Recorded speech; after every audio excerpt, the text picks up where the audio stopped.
Folks, my name is Seftap Savaş. It's a pleasure to be presenting this talk during the CAPO 2026 annual meeting to be held in St. John's in June 2026. This is a pre-recording of my presentation, and today I'm going to talk about our experience about creating a workspace that is responsive to member and project needs in a patient-scientist collaboration. Author Georges Cardassi is gratefully acknowledged. And the patient-scientist collaboration I'm going to talk about is the Atlantic Cancer Consortium Patient Advisory Committee. So I'll start my conversation about telling a little bit about this partnership. We formed the Atlantic Cancer Consortium a couple of years back. It included 11 patient advisors and 4 academic staff. We had representation from all 4 Atlantic provinces. Men, women were represented, people with disabilities and live in both urban and rural areas were also represented. We have representation by the 12 LGBTQ community, and together our patient advisors' experiences spanned around 17 different cancers. So we were very excited to have this very diverse, inclusive committee. So we are a part of the Marathon of Hope Cancer Centers Network project. Is a national network is aiming to advance precision medicine in cancer, and it consists of several regional or provincial consortia. And we were a part of the Atlantic Cancer Consortium, or ACC in short. We joined the national network in 2023, and we have more than 60 investigators, clinicians, and trainees from Atlantic Canada. It's a great consortium that has done an incredible job as part of this network. So when we started the Atlantic Cancer Consortium, I proposed to have a patient advisor committee for our Atlantic Cancer Consortium. And there were a couple of main objectives for the patient advisor committee. The main role would be to support the Atlantic Cancer Consortium researchers and trainees in cancer-related research and public engagement projects. And we also had autonomous goals at the committee to identify patient, family, and community priorities in the region and perform public outreach in Atlantic Canada about cancer, precision medicine, and cancer lived experiences, and so on. Our committee was active between January 2024 and March 2026, when unfortunately our funding has completed. But during this time, we have done a lot of stuff, so I'm just going to give you a number of examples.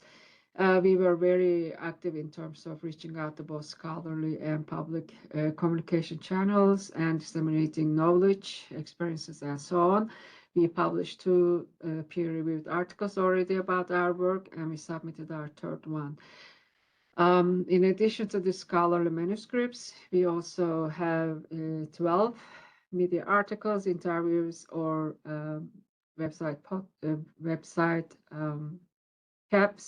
recaps, which describes our work, activities, and advocacy.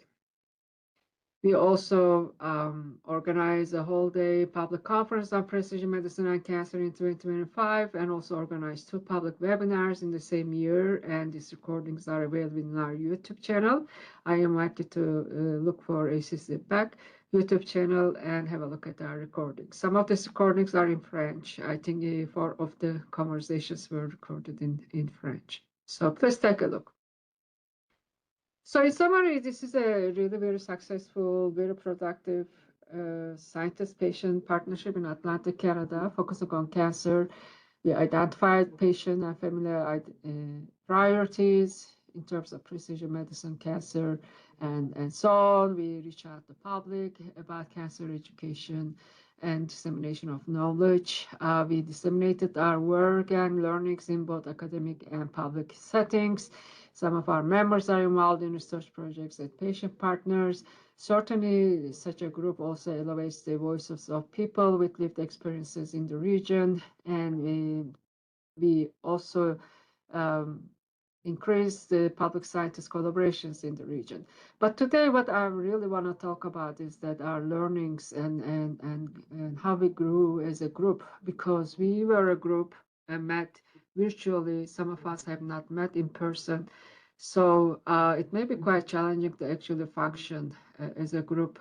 Certainly, this was the case for us. So we had at the beginning or through our work um, always look for potential issues and providing some solution to this as a committee. So today I'm going to describe some of the issues that we face and solutions that we implemented while collaborating as a group, as a patient advisor committee. And for this purpose, we reviewed our meeting minutes, email correspondences, patient member feedback survey responses, and so on. So, folks, this all started with the annual anonymous feedback that we implement to receive insights from our patient partners. So, in 2025, we received really good feedback, both positive and some constructive ones. For example, our patient, some of our patient partners were really excited about our group being patient focused. They appreciate the level of engagement. They appreciate the learning period and so on, but there were also comments about, I would like to contribute more to change. I would like to do something more tangible towards change. And I would like to feel like I'm making a change. And so this was a common theme, for example. And then one participant also said that, maybe it would be a good idea to better define our roles within the group. So it looked like certain things did not work out so well. But overall, the member experience was satisfactory. But the main issues that we needed to focus on and find solutions for can be summarized here. Unclarity around advisor roles, project objectives, and activities. We really needed to pay attention to this. Some of our members did not feel like contributing to change. This is again something that we were mindful. And now scheduling conflicts was something that actually complicated a lot of stuff, but it was an incredibly good learning experience as well. One advisor said that they weren't always able to attend meetings, so they felt unheard. So we needed to look into that. And again, one member said that, I would like to be involved more, but how can we do this better? So we work on this member feedbacks work, and when we look at this feedback, as the leader of this group, my approach was to address all unsatisfactory partner experiences. So we wanted to make everything perfect for everyone. So as a result of the feedback, we did a number of things. First, we had two specific meetings, specifically focusing on the feedback and talking about them and talking about the potential solutions and clarifications. And I also said that, we don't need to wait another year for our to receive your feedback. So we opened an online comment box that can be filled anytime. We started using a different scheduling tool to help with the meeting scheduling. And we also offered additional meeting opportunities to members so that, they will feel heard, they will feel like contributing to our committees, because let's face it, we are a relatively large group of 15 people. Not everyone can make the same time. So we thought that, offering additional meetings will be a good idea. And in addition to this, we also talk more frequently about our project objectives, why we formed, what was our aims, how we were progressing, what were the limitations, what were the constraints, and what was the expectations and roles from advisors and other members of the committee. So we started to talk about this briefly in every meeting following this conversation, so that I believe it helped clarify a number of things. We also had a lovely terms of reference document that was finalized by the group at the beginning. So we started to circulate it frequently for before each meeting. It is a great document that helps guide our operations. So we thought that it would be helpful for our members. And we also ask more frequently about what partners can contribute with in terms of our activities. In addition to those, we also consulted one of the strategy for patient-oriented research units in Newfoundland and Labrador called NL Support to get better ideas because this unit has been doing this kind of work for a very long time. Their experience and insight is really useful, and they gave us really good ideas as well. So again, we wanted to address all unsatisfactory partner experiences. We have implemented a number of things. We have changed a couple of things as well. But of course, the real question now we had after all of this was, were the implemented changes ever effective? We can do all the changes we want, but did they solve it? Did they create new problems, or was it in between? So we also contemplated on this. And from leadership side or administrative side, this includes my observation mostly, that we were able to have increased dialogue about members' needs, their opinions, and how we should be working, operating, and so on. So that was really great, very positive influence on our work and partnership. Offering multiple meetings actually increase our administrative load. And so it really come to the point that, for example, delaying our other work obligations. This is an example of how resources such as time can be limiting in our activities. And once we started to offer multiple meetings on the same agenda, we also noticed that, the discussions are right, one group is discussing in one meeting, another in the other, but they are not connected with each other. So anyhow, but some of our members, like noted here, they actually appreciated this, constructive environment where we were trying to implement changes so that the members could feel better about their involvement and everything else we were doing. From the member side, though, what did we hear? It was very interesting. We actually heard very conflicted feedback from members regarding the extra time and work put in to resolve the issues and changes made as a result of the member feedback. For example, one member said that, comment box that you provided where we can provide our feedback anytime is good. In terms of reference documents, circulating at every meeting is really good, refreshes our minds.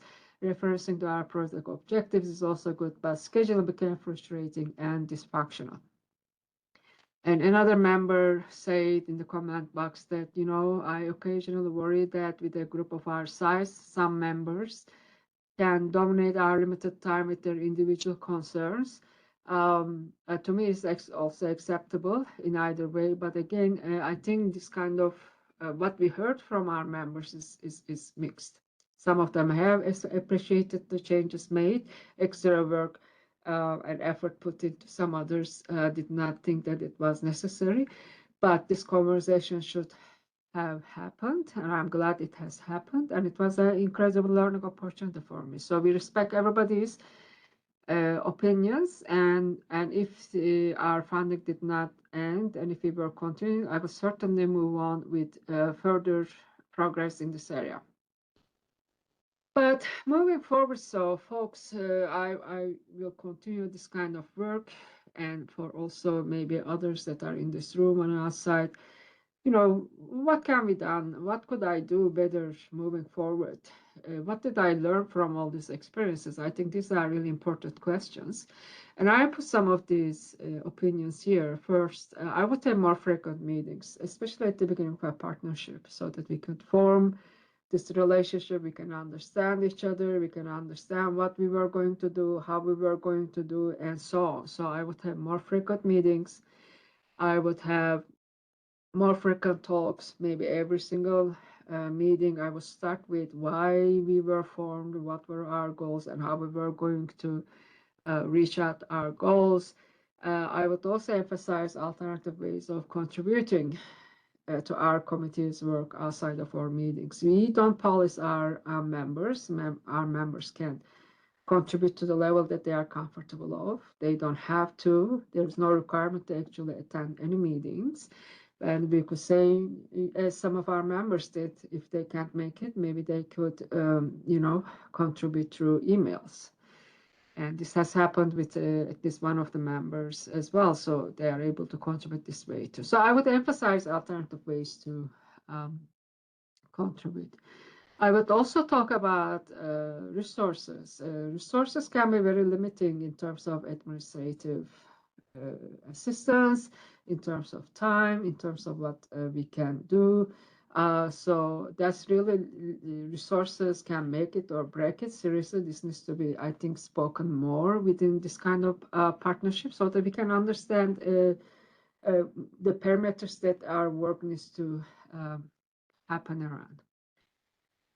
I would have more frequent member satisfaction surveys, especially at the beginning in an anonymous way again, just so that, we can get their feedback rather than waiting for a year. We could make it for maybe every 3 months or every 6 months so that we could actually capture some of these member dissatisfaction earlier, and we could have conversations and solutions to them.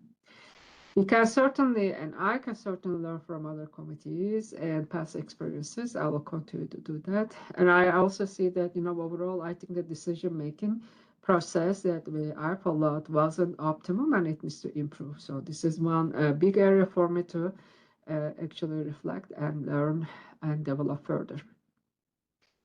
And just final comments is that I also find out when I reflected on the entire process that I actually did not have a good balance between different needs and preferences. For example, we never force our members to do anything.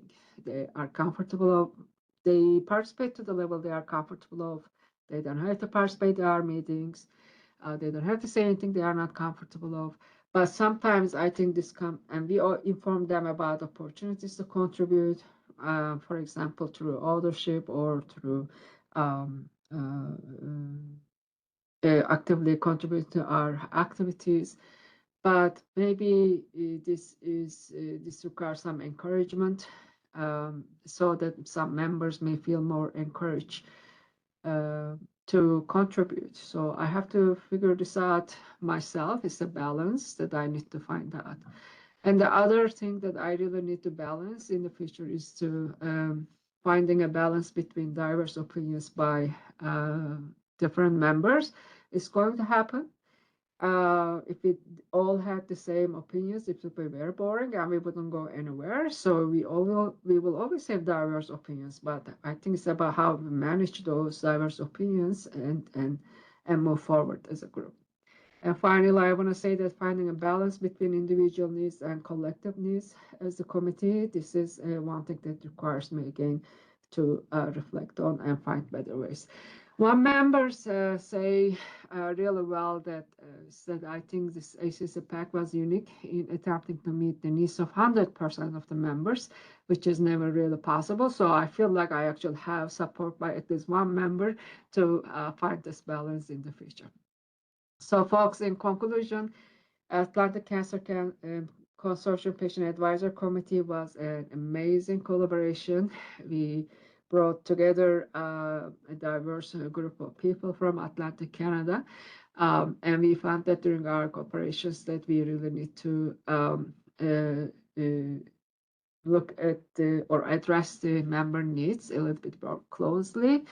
And we can help this process by being reflective, flexible, and responsive, and also developing some conflict management skills. I really need to do that as the leader of this group.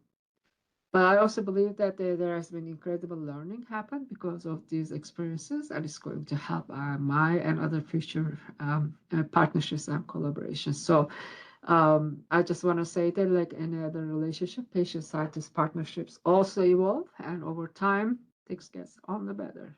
So with this, I'm going to thank everyone, and thank you for listening to me as well. You can reach out to me at savas@man.ca if you have any questions. Thank you very much.